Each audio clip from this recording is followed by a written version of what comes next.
I hope everyone can hear me.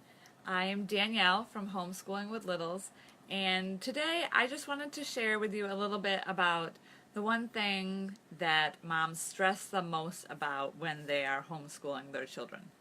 After all, we want what's best for our children. That's why we homeschool, right? And I feel like a lot of us we tend to dwell on the things that maybe we're doing wrong instead of the things that we're doing right.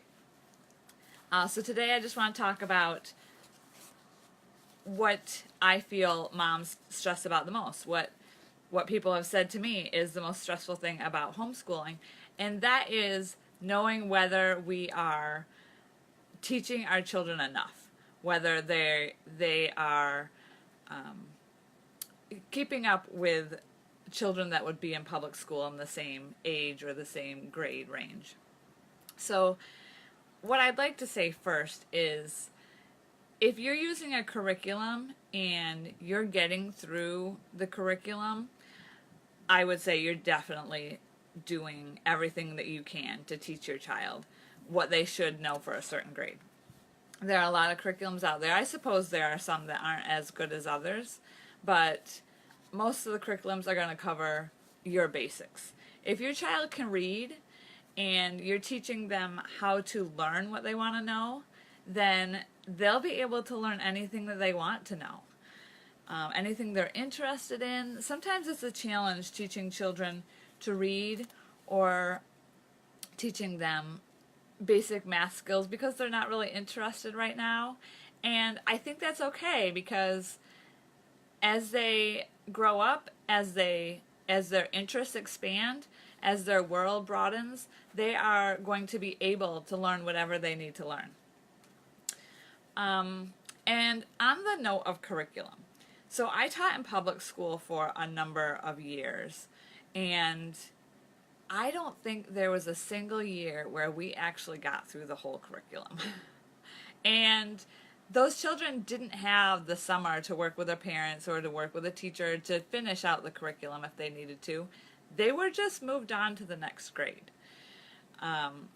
So even if you don't get through all the curriculum, that's not the end of the world. You'll be able to fill in the gaps later, especially math, science. A lot of times those will repeat.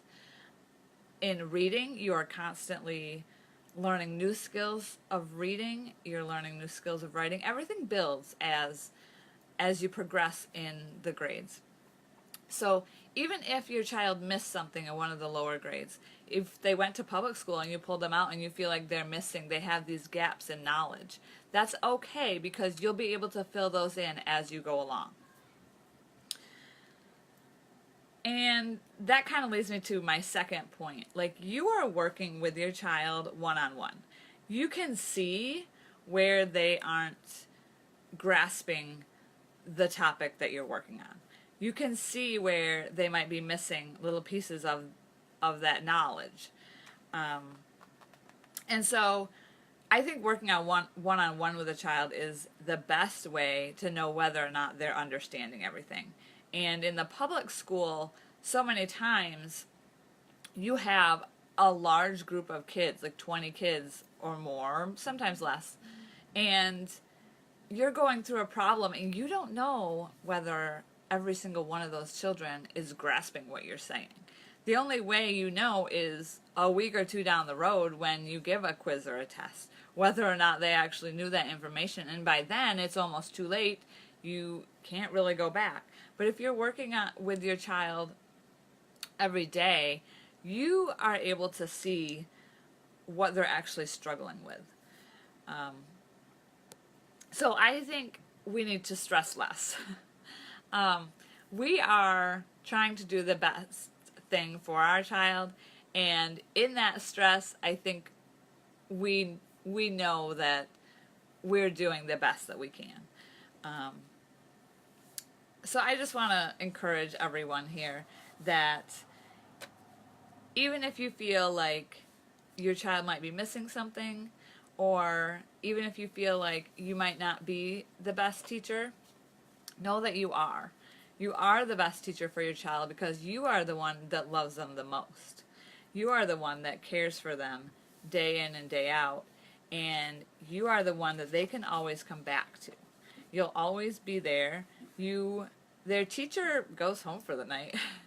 You know, a teacher in public school, the kids only see for a year at a time, or, you know, 7, 8 months. And they don't always have access to that person. But you, as their teacher, you know what you've been teaching them. You know where they struggle. You know their likes and their interests, and you are the best person to teach them. And you are able to know all of their strengths and weaknesses, and you're able to be there day in and day out, whether it's in the evening when they're working on homework, or whether it's, you know, 2 years down the road when they're struggling with this topic again, but now they're understanding it because they've had that time to mature in their development. So I hope this helped you and encouraged you in your homeschooling walk. And I am going to be back again tomorrow, and we're going to talk about something that has been on my mind and something I get questions about quite a bit. So I'll talk to you tomorrow.